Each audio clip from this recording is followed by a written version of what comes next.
مولاي صل وسلم دائما أبدا على حبيبك خير الخلق كلهم.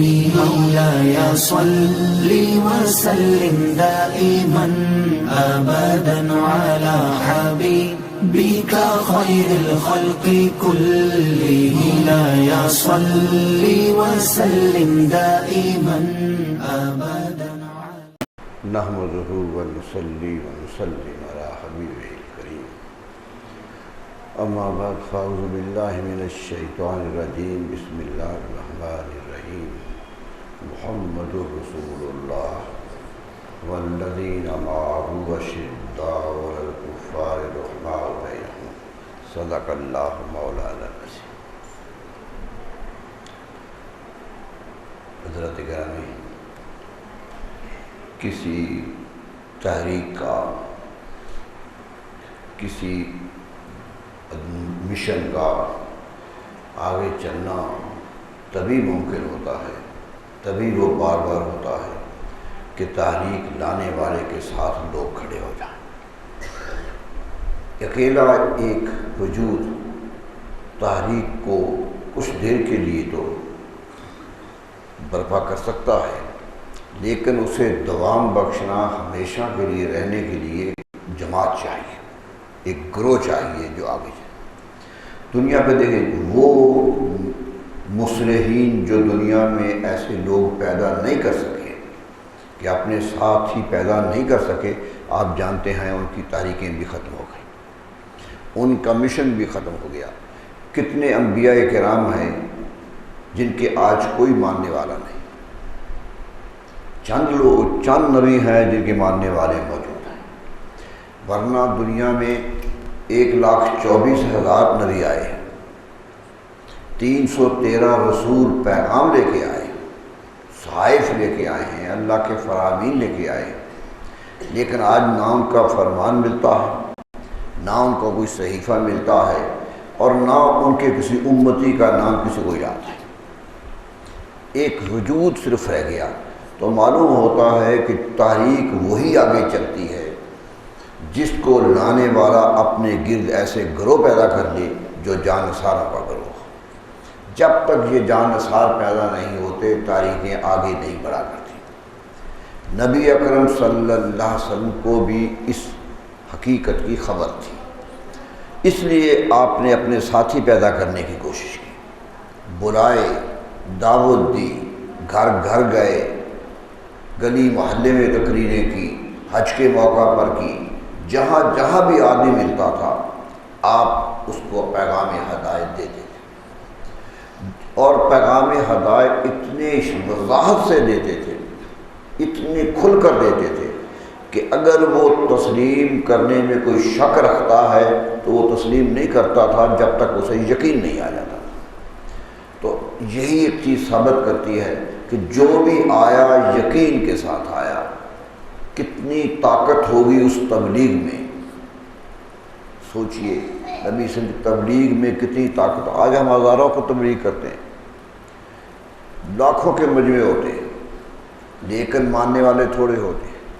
لیکن آپ کی تحریک میں جو ماننے والا ایک دفعہ اٹھ کے کھڑا ہو گیا کہ میں آپ کے ساتھ ہوں، تاریخ نے اسے بار بار دیکھا کہ کہیں کسی موڑ پہ پیچھے ہلتا یا نہیں ہلتا، نہیں ہلا، مضبوطی کے ساتھ قائم رہا نبی صلی اللہ علیہ وسلم کے ساتھ۔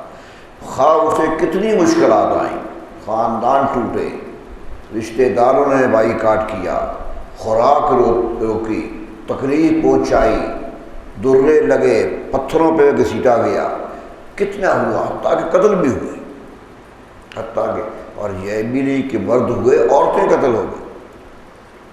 مکہ مکرمہ میں حضرت صفیہ کا قتل ہوا، حضرت صفیہ نے شہادت پائی، اور اتنی بے دردی سے انہیں مارا گیا کہ نیزہ ان کے جسم میں گھوم دیا گیا، لیکن وہ آخری سانس تک رسول اللہ صلی اللہ علیہ وسلم کی صداقت کا اعلان کرتے ہیں۔ یہ ہے تسلیم کرنے والوں کا گروہ۔ خوش قسمت ہے یہ قوم۔ نبی صلی اللہ علیہ وسلم فرمایا میری قوم قیامت کو بھی بڑی ہوگی۔ کیوں؟ کہ یہ خوش قسمت ہے کہ جو مانتا ہے پھر وہ ماننے پر ساری عمر کاربند رہتا ہے۔ جو مان کے پیچھے چلے جائے وہ تو منافق ہوتا ہے، وہ تو منافقت ہے۔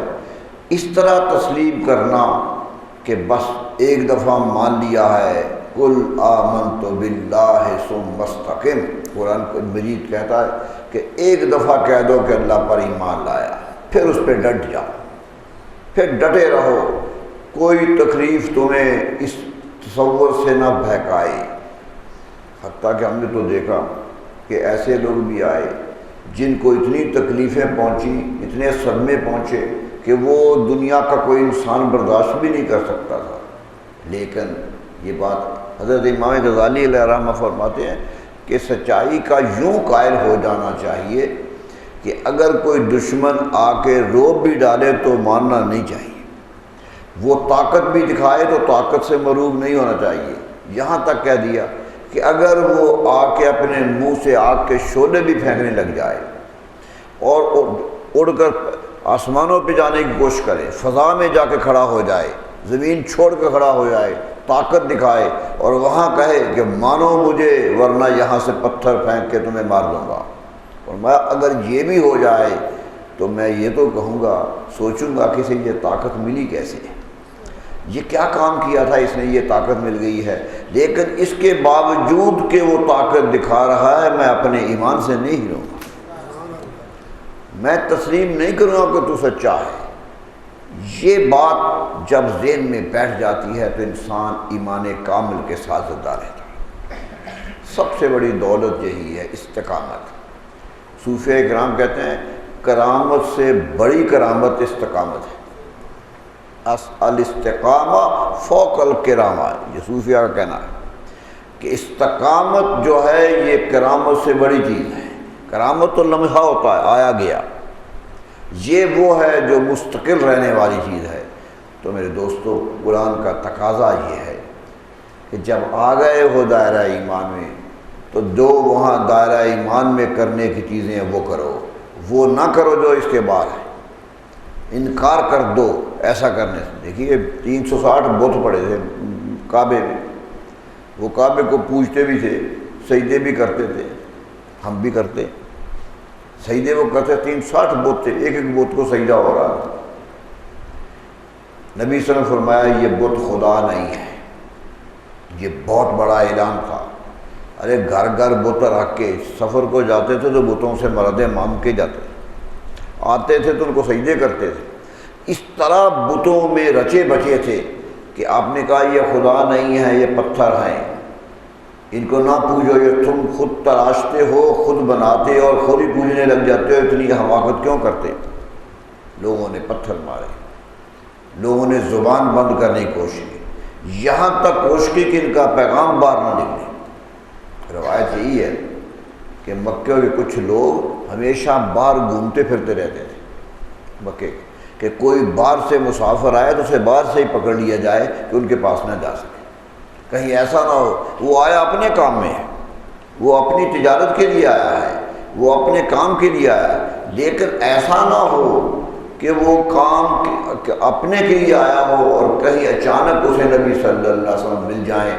اور انہیں یہ بھی یقین تھا، یہ بہت بڑی قوت تھی کہ دشمن بھی یقین رکھتا تھا کہ یہ جو کہیں گے ماننے کے قابل ہے، اور لوگ ماننے لگے۔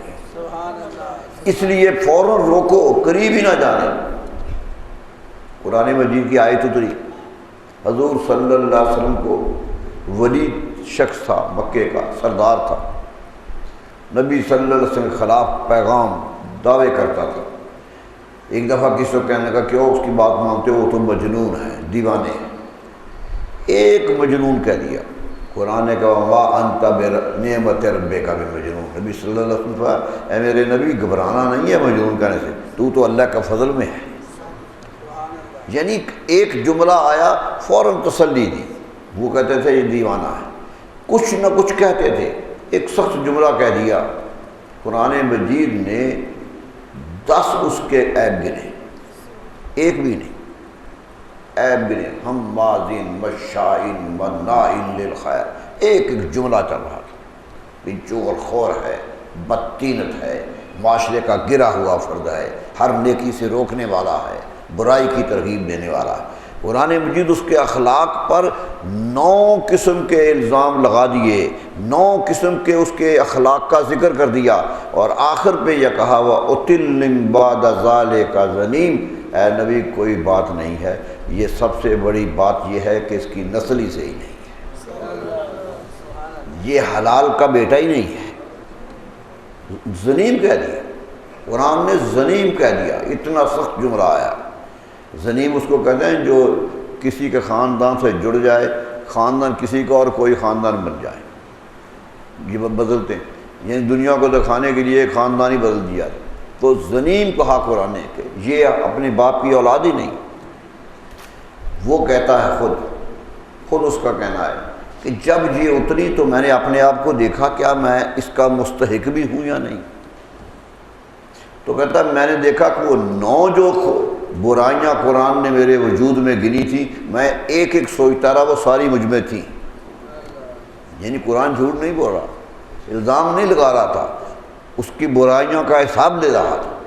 کہا 9 کی 9 تو مجھے خود پتا تھی کہ اندر ہیں، 10ویں کی مجھے خبر نہیں تھی، یہ تو گیا گھر، ماں کو پکڑ لیا،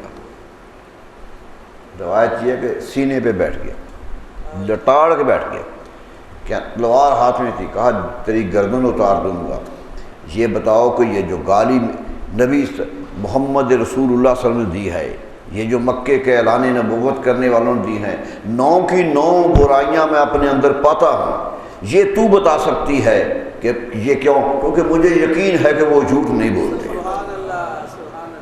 جھوٹ نہیں بولتے، اس لیے بتا دے۔ ماں نے کہا سینے سے اترو، بتاتی ہوں۔ کہ اترا، بتاؤ سچ بات بتاؤ۔ کہا یہ کبھی سوچا ہے کوئی حلال زادہ آ کر ماں کی چھاتی پہ تلوار لے کے بیٹھا کرتا ہے؟ یہ تیرا عمل بتا رہا ہے کہ تو حلال زادہ نہیں ہے، اور ہاں تو اپنے باپ کا بیٹا نہیں ہے۔ ماں نے اعتراف کر لیا۔ تاریخ حیران ہے کہ اس بیٹے نے پوچھا اور اعتراف کر لیا، اور وہ کہتا پھرتا لوگوں کو کہ 10 کی 10 جو باتیں کہیں یہ مجھ میں ہیں۔ تو معلوم یہ ہوا کہ جو بھی کہا سچ کہا، کسی پر الزام نہیں لگایا، کسی پر وہ نہیں کہا جو اس میں نہیں تھا، حقیقت کا اظہار کر دیا، اور یہی حقیقت شناسی انہیں محسوس ہوتی تھی۔ یہ ابو جہل بھی محسوس کرتا تھا۔ کسی نے پوچھا تمہارا بھتیجا ہے نا، دشمنی اتنی کیوں کرتے ہیں؟ کہنے کہ بھتیجا ہی ہے۔ پوچھا پھر کیا ہے؟ کیا وہ غلط کہتا ہے؟ کہتا نہیں میں نہیں سمجھتا وہ غلط کہتا ہے، لیکن میرے نزدیک اس لیے درست نہیں ہے کہ ہم پہلے یہ کام کرتے رہے۔ خود اعتراف کر رہا تھا، خود آ کے کہہ رہا تھا۔ ایک ایک شخص کو خبر تھی سچائی وہ ہوتی ہے جو دشمن بھی مان لے، طاقت سچائی کی وہ ہوتی ہے۔ کہا ہے لوگ عرب محاورہ یہ ہے کہ شہادت بہل آداء، کہ سچ وہ ہوتا ہے جو دشمن بھی جس کی گواہی دیتے کہ یہ سچا ہے۔ تو میرے دوستو، نبی صلی اللہ علیہ وسلم نے سچ کہنے کا اعلان ہی نہیں کیا، زندگی کے 63 سالوں میں سچ کی عملی حیثیت بھی بتائی،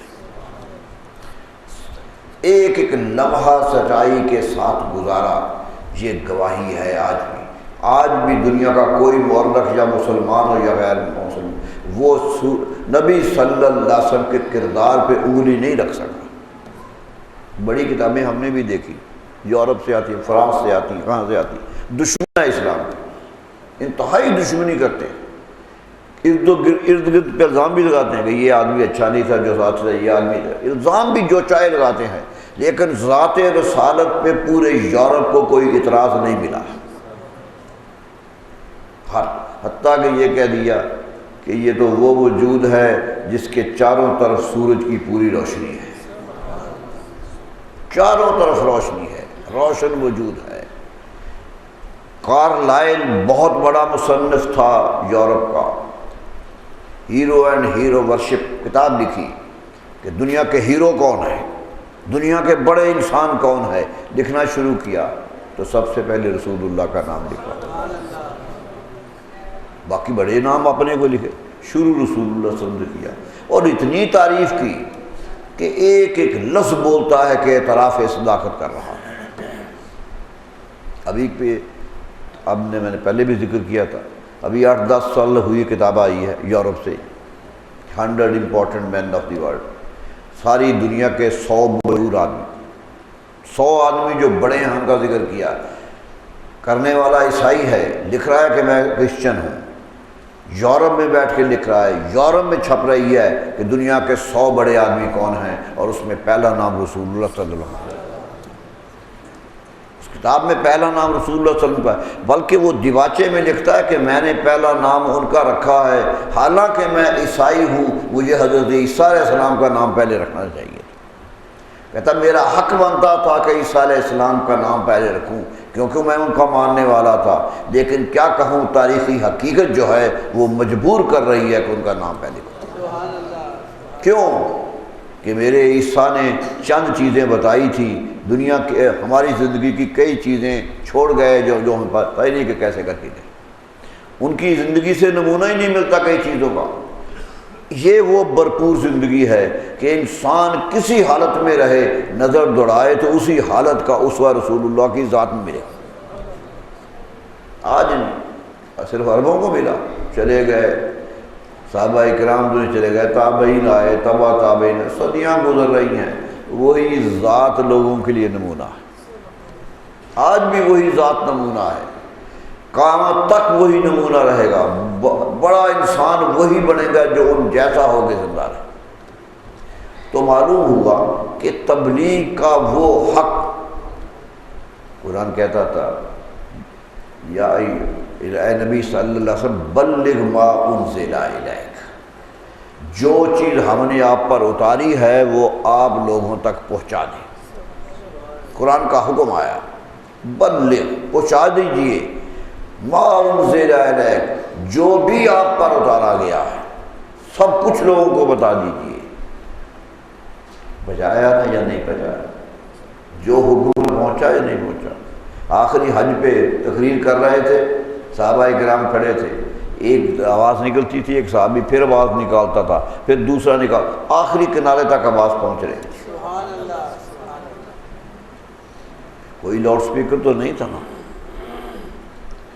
یہ جبل نور کے کنارے پہ کھڑے تھے، ذرا تھوڑا سا اونچا سے کھڑے تھے کہ لوگوں کو نظر آئے، چاروں طرف صحابہ کرام کھڑے ہیں، 1,24,000 صحابہ کا مجمع ہے، اتنا متبرک اور اتنا کامیاب مجمع تو دنیا نے کبھی نہیں دیکھا کہ 1,24,000 جنتی کھڑے ہیں جن کی جنت پہ شک ہی نہ ہو، تقوی پہ شک نہ ہو، ایمانداری پہ شک نہ ہو، اور وہ کھڑے ہوں اور ان کے اندر مرکز میں رسول اللہ صلی اللہ علیہ وسلم کھڑے۔ ایسا تو مجمع کائنات میں کبھی نہیں ہوگا جو وہاں ہوئے۔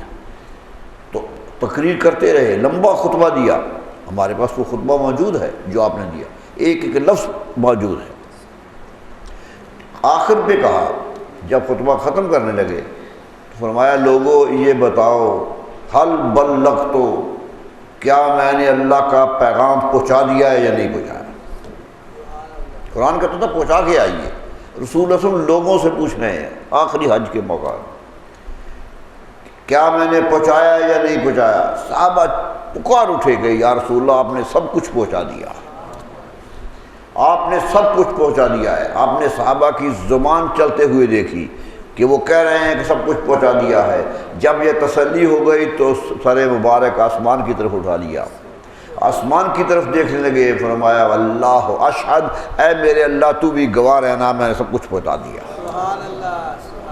تیرا حکم تھا، کوئی چیز چھپا کے نہیں لے کے گیا، جو چیز تھی، نہ کسی خوف نے مجھے روکا نہ کسی لالچ نے مجھے روکا، کسی کا حکم آئے کسی طرح کا آئے میں نے لوگوں تک پہنچایا ہے، خواہ اس حکم میں ایسی صورت بھی نظر آئے کہ لوگوں کے کسی کے خلاف جا رہا ہو یا کسی کے حق میں جا رہا ہو، میں نے قرآن وہی پہنچایا جو رب نے مجھے دیا۔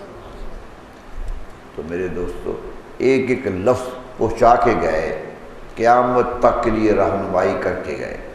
اس لیے جنہوں نے سنا، جنہوں نے دیکھا، دیکھیں ایمان لانے والے ہم بھی ہیں، آنے والی صدیاں بھی ایمان لائیں گی، لوگ ایمان لاتے رہے، لیکن وہ صحابہ کرام کا ایمان تو ایمان تھا جن کا قرآن مجید نے ذکر کیا کہ یہ رسول اللہ کے ساتھ تھے، اور ایک مثال دی کزارعین اخرج شطأہ، فرمایا یا رسول اللہ یہ آپ کی کھیتی ہے، آپ نے یہ کاشت کی ہے، اس کے زمین سے کونپلیں نکل آئی ہیں، فاستوى فآزرہ، یہ مضبوط بھی ہو گئے ہیں، فاستوى علی سوقہ، اور اتنی کھیتی اونچی آ گئی ہے کہ اپنے قد پہ کھڑی ہو گئی۔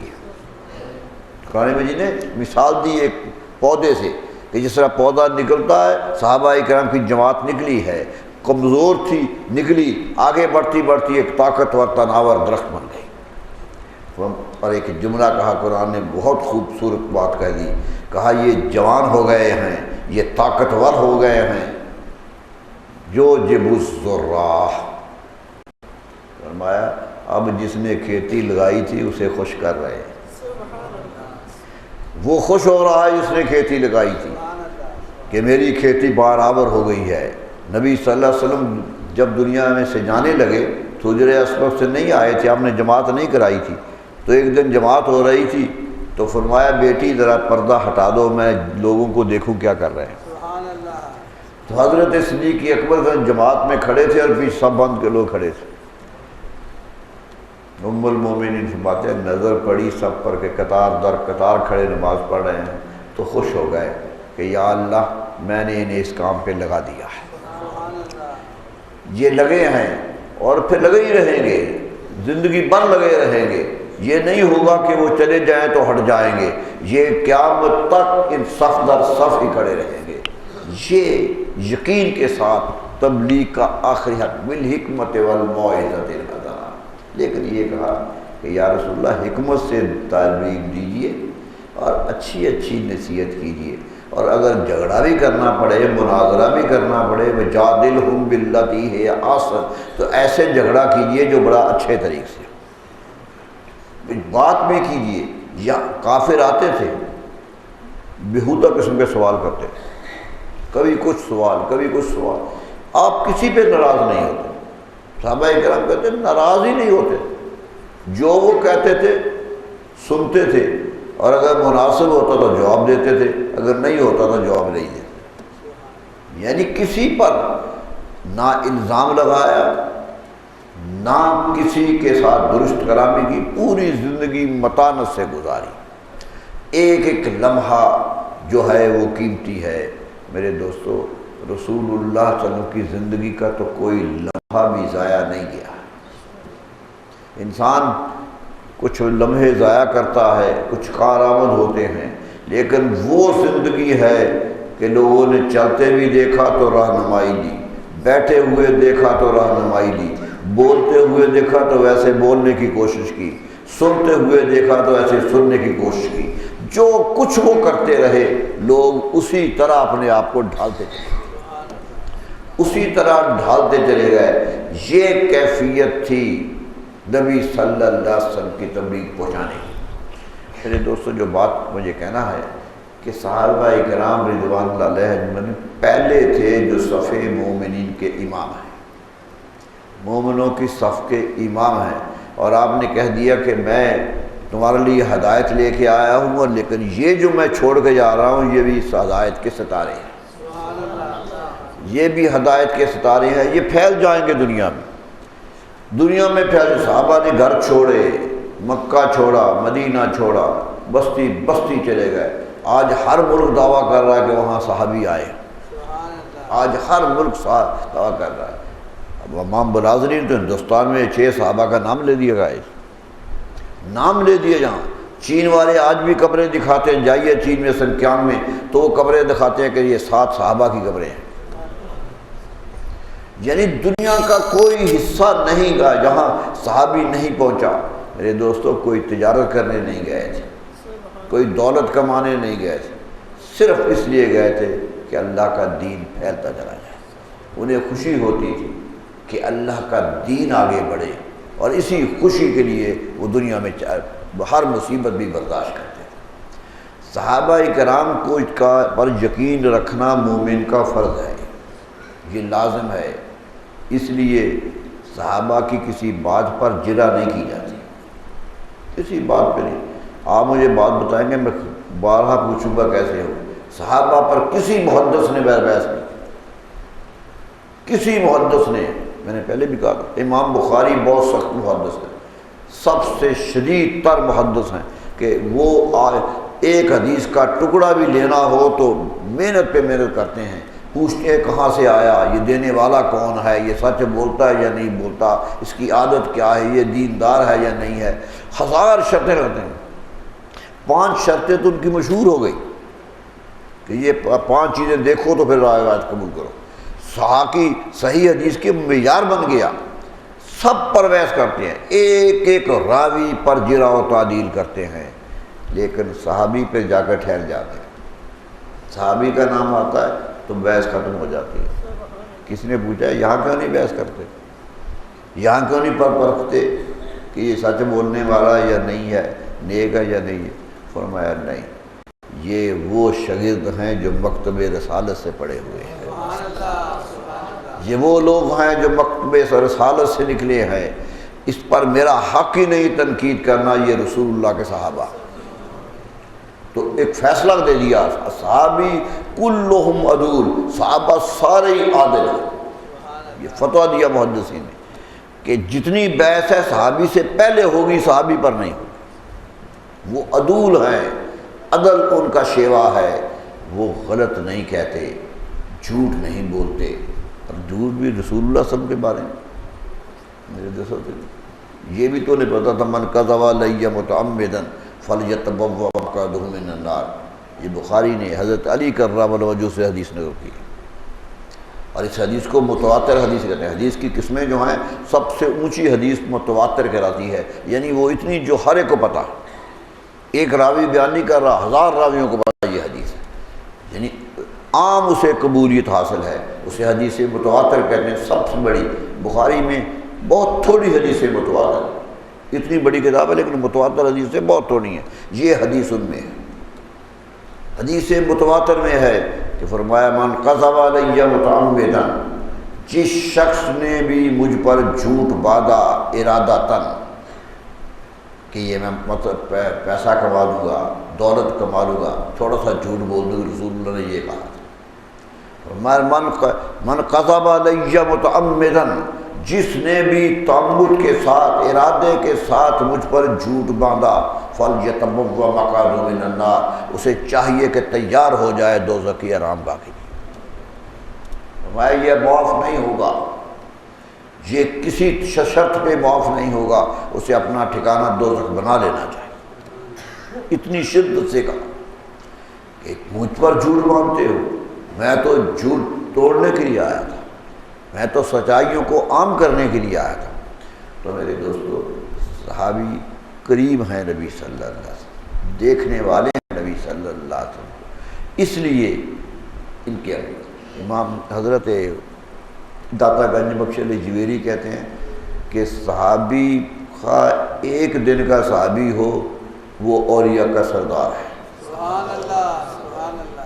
یہ سارے ہی ولی تھے، کہتے ہیں یہ جنگ آخری حج کے موقع پر جو سامنے کھڑے تھے، یہ سارے کے سارے معجزے تھے میرے رسول صلی اللہ علیہ وسلم۔ ایک تو معجزہ چاند توڑنا ہے، سورج پھیرنا ہے، یہ معجزات ہیں۔ فرمایا یہ بھی تو ایک ایک معجزہ ہے کہ کوئی کہاں سے تھا، کوئی کسی قبیلے کے ساتھ تھا، کوئی کچھ مانتا تھا، کوئی دشمنی کرتا تھا، کوئی قتل کرنے آتا تھا، جب یہاں آ گئے تو سب کچھ بھول گیا۔ ایک ایک صحابی میرے رسول صلی اللہ علیہ وسلم کا معجزہ ہے، کہ نشان ہے رسول اللہ صلی اللہ علیہ وسلم کی صداقت کا، پیغام دیتا ہے۔ یہ پھر صداقت آگے چلتی رہی، تابعین میں آئی، بڑے نام آئے، تبع تابعین میں آئی، اولیاء کرام میں آئی، خواجہ حسن بصری علیہ الرحمہ سب سے پہلے آئے۔ اللہ اللہ، کیا مقام ملا انہیں، کتنا مقام ملا۔ حضرت ام سلمہ حضور صلی اللہ علیہ وسلم کی زوجہ مبارکہ کے گھر آتے جاتے رہے، ام المومنین سے تربیت پائی، عرب نہیں ہے،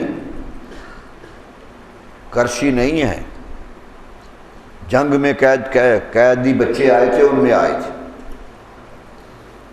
باہر سے آئے تھے، لیکن آج سارے سلاسل چشتیہ، سہروردیہ اور قادریہ تینوں سلسلوں کا آخری سرا حضرت خواجہ حسن بصری سے ملتا ہے۔ حضرت علی سے جو فیض چلا وہ خواجہ حسن بصری رضی اللہ عنہ کے وسیلے سے چلا۔ دیکھ لیجئے، قدرت نے کہا عرب نہیں ہے تو کوئی پرواہ نہیں، مکی نہیں ہے تو کوئی، یہ تو قید ہو کے آئے تھے، بچے تھے چھوٹے سے۔ کہتے ہیں، روایت کرتے ہیں کہ حضرت ام سلمہ رضی اللہ عنہ گھر چلے جاتے تھے، چھوٹے سے وہ پیار کرتی تھی۔ ایک دفعہ گئے تو ایک پیالہ پانی کا تھا، وہ پیاس لگی اٹھا کے پی لیا۔ بس ام سلمہ کہنے لگی یہ تم نے کیا کیا؟ کہنے لگے کیا ہوا؟ مجھے پیاس لگی تھی۔ کہا یہ رسول اللہ صلی اللہ علیہ وسلم کا چھوڑا ہوا پانی تھا، تیرے حلق کے اندر اتر گیا۔ تو اتنے خوش ہوئے، اتنی خوش ہوئے کہ زندگی کا ایک معیار مل گیا۔ جہاں وہ دے دیں، جہاں ان کی طرف سے کچھ آ جائے تو پھر دنیا ہی بدل جاتی ہے۔ حضرت شیخ عبد القادر جیلانی علیہ الرحمہ فرماتے ہیں جب میں بغداد گیا تو میں لوگوں سے باتیں نہیں کرتا تھا، کیونکہ میں فارسی بولنے والا تھا، بغداد والے عربی بولتے تھے۔ حضرت شیخ کی زبان ماضی زبان فارسی تھی، کہتے مجھے فارسی آتی تھی، وہاں عرب تھے، تو میں تقریر بولتا ہی نہیں تھا۔ مجھے کچھ لوگوں نے کہا کہ علم پڑھ لیا، بڑے ہو گئے، تقریر کیا کرو، تو کہتے میں کہتا تھا کیسے کروں، یہ فصیح و بلیغ عرب ہیں، خالص عرب ہیں، میں ان کے سامنے کیسے گفتگو کریں۔ کہتے ایک دن سویا ہوا تھا کہ نبی صلی اللہ علیہ وسلم کی تشریف لے آئے، خود فرما دیں کہ نبی صلی اللہ علیہ وسلم تشریف لے آئے۔ فرمایا عبد القادر میرے دین کی تبلیغ کیا کرو۔ یہ مبلغین جو ہوتے ہیں نا، کامیاب وہی ہوتے ہیں جنہیں ادھر سے اشارہ ہو جاتا ہے، یہی اشارے ہوتے ہیں، وہ خود مقرر کر دیتے ہیں کہ تم تبلیغ کرو، ان کا تقرر پھر تقرر ہوتا۔ کہتے مجھے کہا، کہتے میں نے بڑے عاجزی سے عرض کیا کہ یا رسول اللہ میں کیسے تبلیغ کروں، میں ان تک کیسے یہ بات پہنچاؤں؟ کہا کیسے؟ جواب پتہ کیا دیا کہ میں تو عربی ہوں، انا اجمی ہوں، میں اجمی ہوں، عجم سے آیا ہوں، عرب کا نہیں ہوں، باہر سے آیا ہوں، اور یہ سارے فصحائے عرب ہیں، عرب کے بڑے بڑے فصحاء ہیں، تو ان کو کیسے تبلیغ کروں؟ کہتے میں نے نبی صلی اللہ علیہ وسلم کے بھی یہی کہہ دیا، حضور صلی اللہ علیہ وسلم نے تبلیغ کا حکم دیا تو میں نے یہی عذر پیش کیا کہ میں اجمی ہوں اور یہاں فصحائے عرب بیٹھے ہیں، یہاں تو عرب شاعر ہیں، ادیب ہیں، بڑے بڑے لوگ ہیں، ان کے سامنے میں زبان کھولوں کیسے؟ مجھے ڈر لگتا ہے۔ فرمایا نبی صلی اللہ علیہ وسلم فرمایا آؤ عبد القادر اس کا علاج کرتے ہیں۔ قریب بلا کر تھوڑا سوالا، بعض کہتے ہیں کھجور چبا کر، بعض کہتے ہیں لعاب، حضرت شیخ کے منہ میں ڈال دیا۔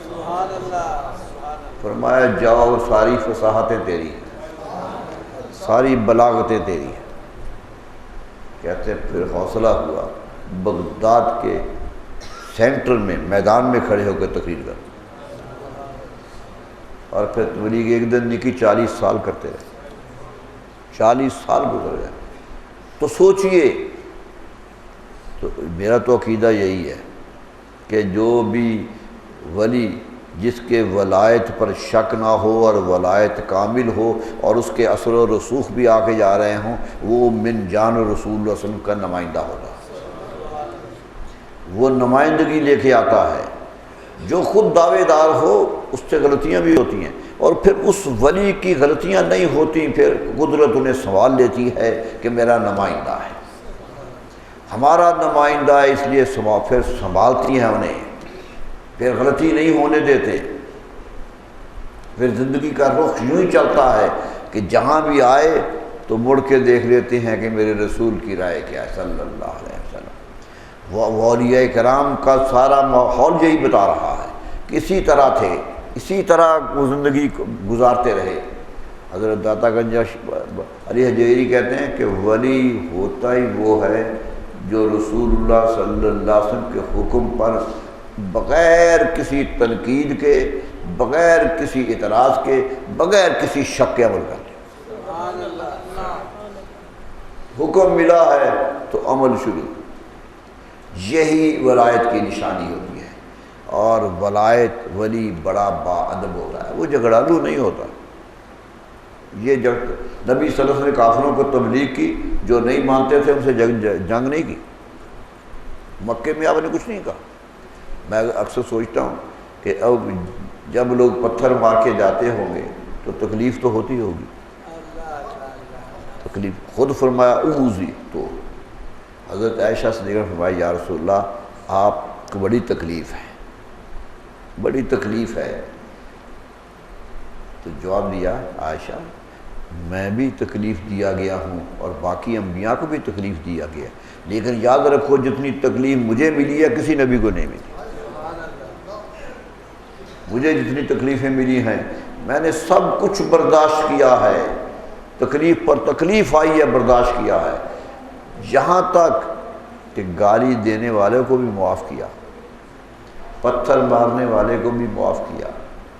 یہ میرا کبھی ایک لمحہ 63 سال زندگی میں نہیں آیا، خواہ آپ اقتدار میں آ گئے یا مکے میں رہے، کہ کوئی دشمنی کر رہا ہو، غلط زبان استعمال کر رہا ہو اور آپ صحابہ سے کہیں اسے پکڑ لو مار لو،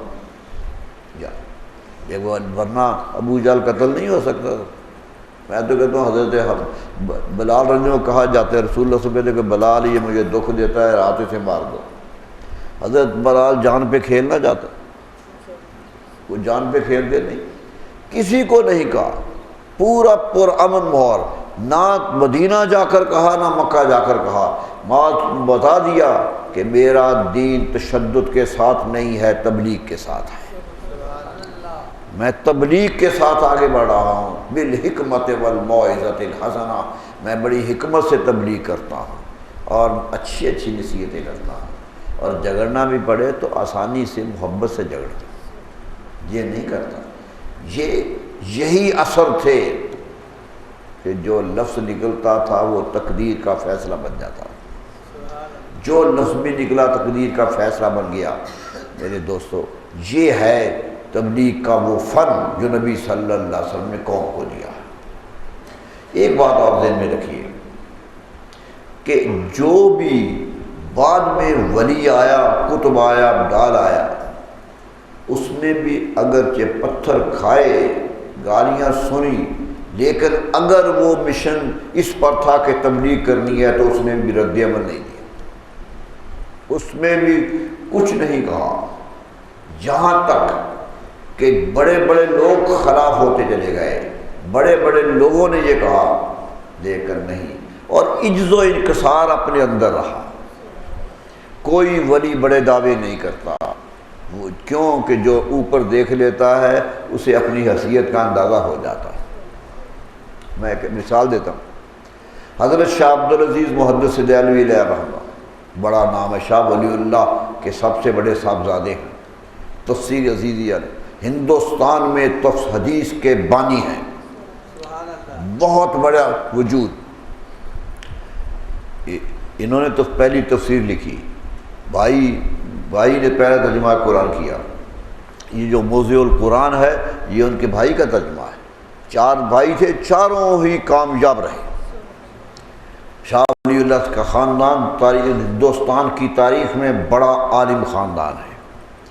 شاہ عبدالعزیز محدث دہلوی لکھتے ہیں کہ میں نے سوچا کہ کوئی مقابلہ کروں کسی ولی کا ولی سے، تو کہتا ہے میرا خیال آیا کہ شیخ عبد القادر جیلانی علیہ رحمہ کا مقابلہ حضرت مجدد الافسانی سے کروں۔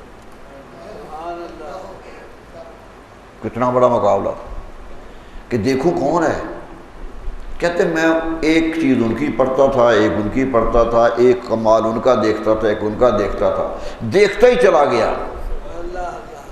فرمایا دیکھتا ہی چلا گیا، کمالات میں کوئی بھی کم نہیں نظر آ رہا تھا، اور آخری فیصلہ جو لکھ دیا، لکھا ہوا فیصلہ ان کا آخری فیصلہ ہے کہ میں عاجز آ گیا ہوں ان دونوں کی برتری کا مقابلہ کرنے، میں فیصلہ نہیں کر سکتا بڑا کون ہے، دونوں ہی بڑے، یہ کہہ دیا۔ شاہ عبدالعزیز علیہ الرحمہ محنت کر کے آخری فیصلہ یہ سنا رہے ہیں کہ دونوں ہی برابر کے بڑے ہیں، میں ایک دوسرے کو بڑا نہیں کہتا۔ لیکن دیکھیے ایک محدث فیصلہ کر رہا ہے کہ برابر ہیں، لیکن جن کے بارے میں کر رہا ہے وہ کیا کہہ رہے ہیں؟ حضرت مجدد الثانی علیہ الرحمہ سے کسی نے پوچھ لیا کہ حضور حضرت شیخ عبد القادر جیلانی پیران پیر بار کے بارے میں کیا خیال ہے؟ مجدد صاحب سے پوچھ لیا۔ حضرت مجدد علیہ الرحمہ اپنی تمام طاقت، اپنی تمام رفعت شان کے باوجود کہتے ہیں کہ لوگوں وہ سرکار ایسی ہے جہاں سے فیض عام ملتا ہے، فیض عام ملتا ہے۔ افادت شموس الاولین، شعر نقل کیا، یہ شعر حضرت شیخ عبد القادر جیلانی کا اپنا شعر ہے، وہ خود شاعر بھی تھے، اپنا شعر ہے کہ مجھ سے پہلے جو آئے تھے ان کے سورج طلوع ہوئے روشنی دیتے رہے، تو سورج طلوع ہو کر روشنی دے کے غروب ہو گئے، کہ لوگوں اب ہمارا سورج طلوع ہوا ہے، یہ کبھی غروب نہیں ہوگا، یہ کبھی غروب نہیں ہوگا۔ یہ حضرت شیخ عبد القادر جیلانی کا اپنا شعر ہے۔ اس شعر پہ مولانا خیر الدین ابو غلام کے آزاد کے والد گرامی حضرت مولانا خیر الدین نے بہت لمبے تبصرے کیے، بڑے تبصرے کیے۔ تو شاہ عبدالعزیز خود مجدد صاحب نے مکتوبات کی تیسری جلد میں 23ویں خط میں اس کا ذکر کیا، اپنی کتاب میں ذکر کیا کہ یہ جو آپ نے فرمایا تھا افرت شموس الاولین و شمسنا، کہ لوگوں پہلوں کے سورج مرجھا بھی گئے، کوئی کم بھی ہو گئے، لیکن ہمارا سورج طلوع ہوگا تو وہ کم نہیں ہوگا، میں اس کی تصدیق کرتا ہوں۔ مجدد حسین کہتے ہیں میں اس کی تصدیق کرتا ہوں، میں اسے تسلیم کرتا ہوں۔ معلوم ہوا لوگوں نے کہا وہ تو کہتے ہیں میرا قدم ولی اللہ کی گردن پر ہے، تو فرمایا میں اس قدم کو بھی گردن پہ تسلیم کرتا ہوں۔ شاہ عبدالعزیز کہتے ہیں مجھے فرق مراتب نظر نہیں آیا، لیکن انکسار ہے ولی کا، اپنے اندر اپنے آپ کو بڑا نہیں، دوسروں کو بڑا، بڑائی کا کوئی دعویٰ نہیں۔ یہی خط جب بھی لکھا تو آخر پہ لکھا کہ مجھے جو سمجھ آئی تھی میں نے جواب دے دیا، باقی اللہ بہتر جانتا ہے۔ کوئی دعویٰ نہیں کیا، کسی جگہ دعویٰ نہیں کیا، لیکن یہ دعویٰ ان کا ضرور ہے کہ مجھے یقین کامل ہے کہ حضرت صدیق اکبر تمام صحابہ سے بڑے ہیں۔ اس کا فتویٰ انہوں نے دے دیا، کہا سب سے بڑے ہیں، کوئی ان کی مثل نہیں ہے۔ مجھے یہ فخر ہے کہ میں ان سے نسبت رکھتا ہوں۔ یہ بات انہوں نے کھل کے کہی اور اعتراف کے طور پہ کہی۔ تو کہنا یہ کہ ولی کسی کے لیے معاند نہیں ہوتا، ولی کے مخالف نہیں ہوتا، بڑے ولی دوسرے ولیوں کو دیکھنے چلے جاتے ہیں۔ میں نے آپ کو بتائی تھی نا کہ حضرت باجی بستامی علیہ الرحمہ کو کسی نے بتایا کہ فلاں شہر میں ایک ولی رہتا ہے۔ باجی بستامی اولیاء کے سردار ہیں، اتنے بڑے ولی ہیں کہ ولایت کے بڑوں کا ذکر کرنا پڑے تو حضرت جنید بغدادی اور باجی بستامی کا نام سب سے اول ہے، ستاج الاولیاء ہیں۔ باجی بستامی کرنہا باشد کے تا یک مرد پیدا بیشت، مال کہتا صدیاں گزرتی ہیں اللہ کوئی بندہ دے دیتا ہے، صدیوں کے بعد پیدا ہوتا ہے۔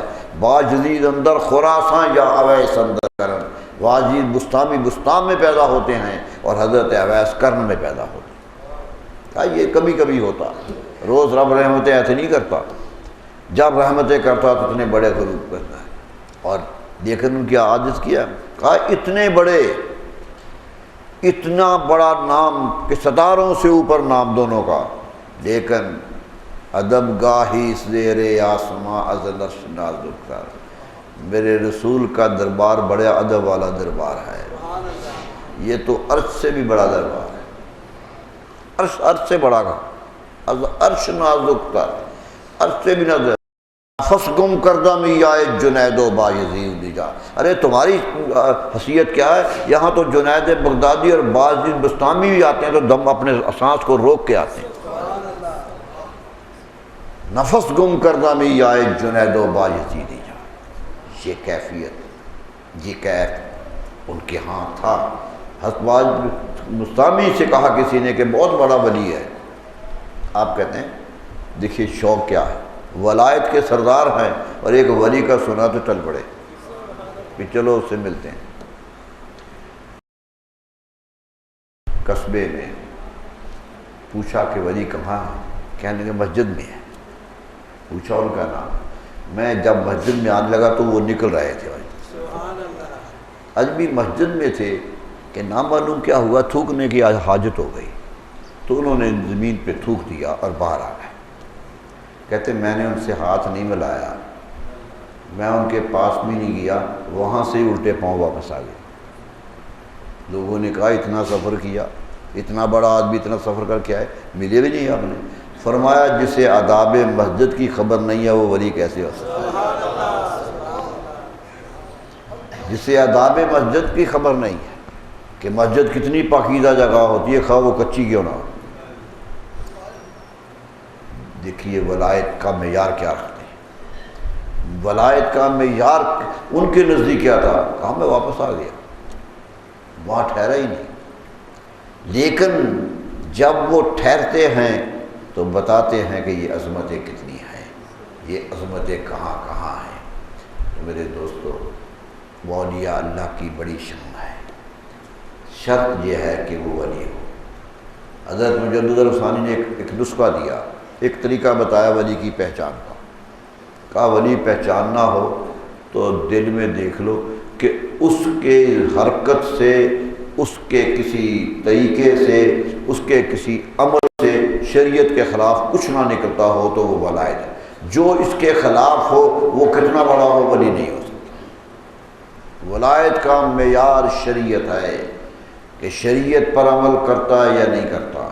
جو شریعت پہ وہ ولایت کا حقدار نہیں ہوتا۔ ولی وہی ہوتا ہے، ولی تو کمانا قریب ہونے والا، اللہ کے قریب وہی جاتا ہے جو میرے رسول صلی اللہ علیہ وسلم کے حکم پر عمل کرتا ہے۔ فرمایا ایک ایک حکم پر عمل کرنے والا ولی ہے، اور یہی ولایت کی نشانی ہوتی ہے۔ سب نے یہی کہا، کوئی نہیں ہے۔ باجی بستامی سے شروع ہو جائیں، ایک ایک قول گنتے جائیں۔ داتا صاحب حضرت باجی بستامی کے بڑے قائل ہیں، وہ ان سے پہلے گئے ہیں، اپنی کتاب میں بار بار ان کا ذکر کرتے ہیں، اپنی کتاب میں بار بار جنید بغدادی کا ذکر کرتے ہیں، ابو الحسن نوری کا ذکر کرتے ہیں۔ یہ وہ بزرگ ہیں جو داتا صاحب کے بھی ممدوح ہیں، ان کے بھی ممدوح ہے، لیکن یہ فتویٰ اپنی جگہ قائم رہا کہ ان میں شریعت دیکھو، شریعت کہاں ہے۔ حضرت مجدد الثانی سے کسی نے پوچھا کہ جی ہمارے پیر صاحب یوں کرتے ہیں، اس کے مطابق کر لیں۔ فرمایا اگر شریعت کے مطابق ہے تو کر لیں، پیر سمجھ کے، پیر کا حکم سمجھ کے نہ کریں، شریعت کا حکم سمجھ کے کریں۔ اور ایک جملہ کہا جو تاریخ میں بڑا ہی جچا جملہ، اور بہت اس کا حوالہ دیا گیا۔ فرمایا سوچو کل قیامت میں اللہ کے حضور حاضر ہوگے، جانا ہے اللہ کے حضور کل، وہاں کوئی نہیں پوچھے گا کہ مجاہدے کتنے کیے تھے۔ فرمایا کوئی نہیں پوچھے گا مجاہدے کتنے کی تھی، کتنی دفعہ ایک ٹانگ پہ کھڑے ہو کے محنت کی تھی، کتنے وظیفے پڑھے، کہا کچھ نہیں پوچھے گا۔ سوال و جواب یہ ہوں گے ہی نہیں، سوال یہ ہوگا وہاں کہ تم نے رسول اللہ کی شریعت پہ عمل کیا ہے یا نہیں کیا۔ فرمایا اس لیے تمہارے نزدیک، جدد علیہ الرحمہ فرماتے ہیں لوگوں یاد رکھو تمہارے نزدیک کسی کا حکم ماننا ہے تو وہ امام ابو حنیفہ علیہ الرحمہ ہے یا امام ابو یوسف ہیں، دو کا نام لیا۔ یہ فقہ کے امام ہیں جو حکم دیتے ہیں شریعت کے مطابق ان پر عمل کرو۔ اور جملہ ایک ایسا کہہ دیا کہ عام کہے تو ڈر لگتا ہے۔ فرمایا قیامت کے روز تمہارے سوال و جواب فقہ کے مطابق ہوں گے، امام ابو حنیفہ اور امام یوسف کے قول کے مطابق، لیکن وہاں کوئی نہیں پوچھے گا کہ تو ابو الحسن نوری کا مرید تھا یا جنید بغدادی کا مرید تھا۔ فرمایا وہاں یہ بات نہیں پوچھی جائے گی، پوچھا یہ جائے گا کہ شریعت پہ عمل کیسا کیا۔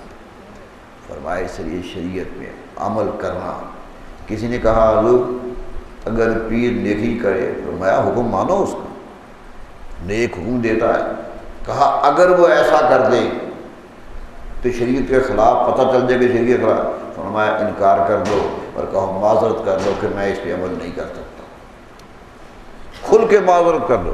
اور یہ ہوئی۔ حضرت نصیر الدین چراغ دہلوی علیہ الرحمہ چشتیہ سلسلے کے سب سے بڑے، میں اپنی ذاتی اگر رائے دوں تو وہ چشتیہ سلسلے کے امام ابو حنیفہ ہیں۔ اتنی شریعت کی پاسداری، اتنا شریعت پہ عمل کہ حیرت ہو جاتی ہے کہ قدم قدم شریعت پہ چل رہے ہیں۔ ایک دفعہ ایک محفل میں بیٹھے ہوئے تھے، محفل میں رسول اللہ صلی اللہ علیہ وسلم کی نعت پڑھی جا رہی تھی، بڑی خوشی سے بیٹھے ہوئے تھے، بڑے خوش تھے، نعت پڑھی، نعت پڑھ رہی تھی، ایک اٹھ کے تالی بجانے لگ گیا، ایک مست ہو گیا، اٹھ جاتا، زور زور سے تالی بجانے لگا۔ حضرت خواجہ نصیر الدین دہلوی علیہ الرحمہ اس مجلس سے اٹھ گئے۔ لوگوں نے کہا جی چلے کیوں چاہ رہے ہیں، کیا وجہ ہے؟ فرمایا محفل خلاف سنت است، اب محفل سنت کے مطابق نہیں رہی اس لیے میں نہیں بیٹھتا۔ محفل خلاف سنت است، یہ جملہ ہے حضرت نصیر الدین چراغ دہلوی کا، محفل سنت کے خلاف ہو گئی ہے اس لیے میں جا رہا ہوں۔ کسی نے کہا حضور کیا کر رہے ہیں؟ اس قسم کا کام تو خواجہ آپ کے پیر خواجہ نظام الدین اولیاء علیہ الرحمہ کے دربار میں ہوتا ہے، وہ آپ کے پیر ہیں، آپ ان کے مرید ہیں، وہاں ہوتا ہے، وہاں امیر خسرو یہ کام کرتے ہیں، آپ نے کیسے خلاف سنت کہہ دیا؟ غصے میں آ گئے حضرت خواجہ نصیر الدین، غصے میں آ کے کہا اینجا قول پیمبر حجت اسنا کے قول نظام الدین، شریعت میں رسول اللہ کا قول چلتا ہے، نظام الدین کا نہیں چلتا۔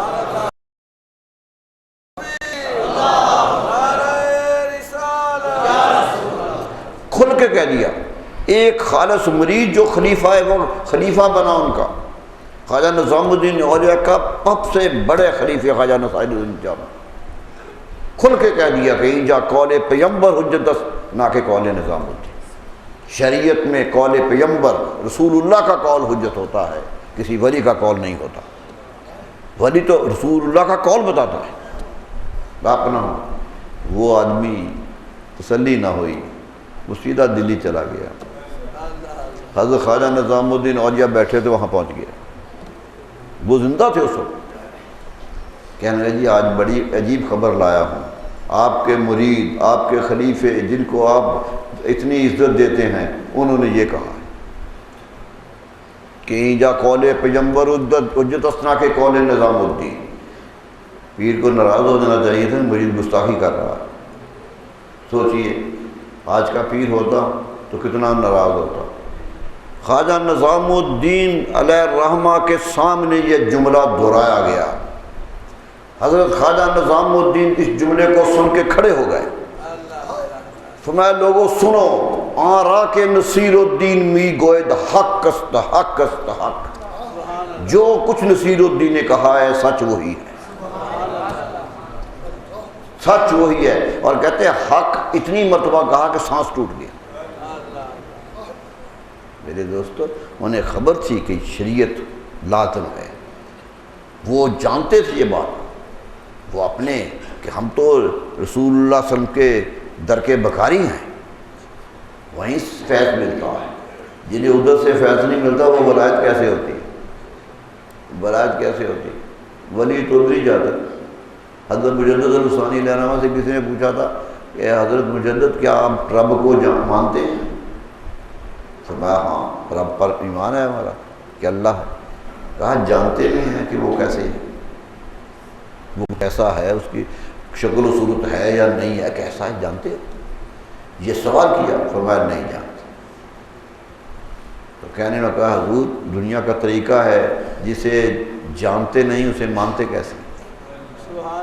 جسے جانتے نہیں اسے مانتے کیسے ہیں؟ یہ تو دنیا کا دستور ہے کہ لوگ جان کے مانتے ہیں۔ آپ کہتے ہیں میں جانتا نہیں ہوں لیکن مانتا ہوں۔ فرمایا سنو سنو، میں نہیں جانتا، میں اعتراف کر رہا ہوں، لیکن ایمان رکھتا ہوں کہ من رب محمد می دانا، میں رسول اللہ کے رب کو جانتا ہوں، میرے رسول نے کہا تھا کہ وہ رب ہے، میں نے ایمان لایا ہے اس پر۔ کہ رسول اللہ کی زبان سے نکلا ہے ربی اللہ، میرا رب اللہ، انما الہکم الہ واحد، خبردار یقین رکھو تمہارا معبود ایک ہی ہے۔ آخری حج کے موقع پہ کہا تھا، نبی صلی اللہ علیہ وسلم نے خود کہا تھا کہ لوگوں سنو، میں تمہیں بتا رہا ہوں الہکم الہ واحد، تمہارا معبود ایک ہی معبود ہے، کلکم من آدم و آدم من تراب، تم سب آدم کی اولاد ہو اور آدم مٹی سے بنائے گئے، سب آدم کی اولاد ہو اور آدم علیہ السلام مٹی سے بنائے گئے تھے۔ وہ پروردگار کی حمد و ثنا کرتے رہے تھے۔ ارے پریشانی بھی آئی، 300 سال ہجر کے دن بھی گزرے، مشکلات سے گزرے، جہاں دنیا میں پیدل سفر کر کر کے گزرتے رہے۔ آخر توبہ قبول ہوئی تو جبل نور پہ، جبل نور پہ گئے اور وہاں کیا کہا تھا؟ اپنے رب کا ہی اعتراف کیا تھا، اپنے رب کا ہی اعلان کیا تھا کہ تو رب ہے۔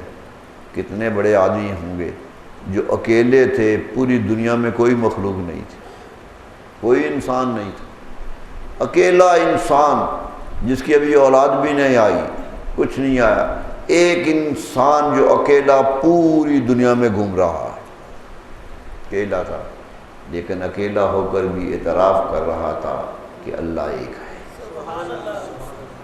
اللہ ایک ہے، وہی معبود ہے۔ میرے دوستو یہ اعتراف ہوتا ہے، ساری دنیا نہ کہے، تمہاری زبان سے یہ نکلنا چاہیے، یہ تمہاری زبان کا حوصلہ ہونا چاہیے۔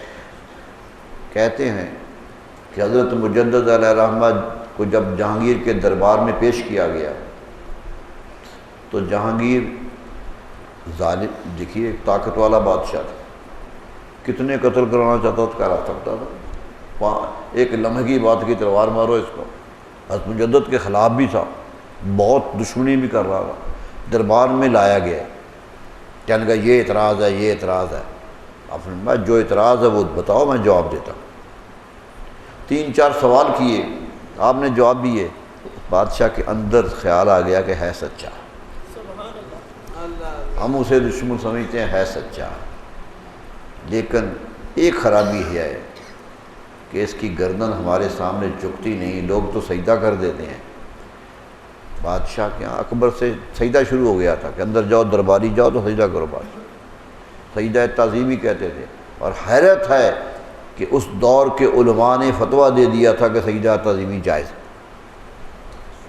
فتویٰ دے دیا تھا اور وہ ہوتا تھا۔ حضرت مجدد الثانی علیہ الرحمہ کے پاس شاہ جہاں آیا، بادشاہ کا بیٹا ہے، بعد کا بادشاہ ہے، اور وہ محبت رکھتا ہے حضرت مجدد الثانی۔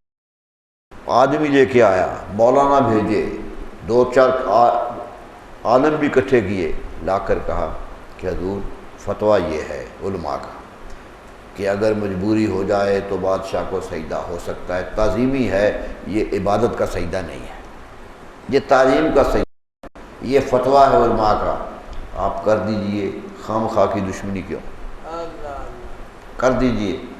فرمایا یہ فتویٰ مجھے تسلیم ہے، میں مانتا ہوں یہ فتویٰ، لیکن یہ رخصت کا فتویٰ ہے اور میں عزیمت پہ کھڑا ہوں، میرا عزم بلند ہے۔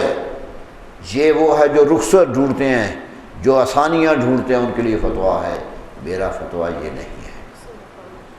کہنے کے ذرا ساری جھکا لینا۔ بادشاہ کہتا سجدہ نہ کریں، ذرا سر جھکا کے سلام کر دیں۔ فرمایا یہ ممانعت نہیں ہے، لوگ کر لیتے ہیں، لیکن کیونکہ وہ سجدے کے متبادل یہ کہہ رہا ہے، اس لیے میں سر بھی نہیں جھکا۔ مولاي صل وسلم دائما أبدا على حبيبك خير الخلق كلهم مولاي صل وسلم دائما أبدا على حبيبك خير الخلق كلهم مولاي صل وسلم دائما أبدا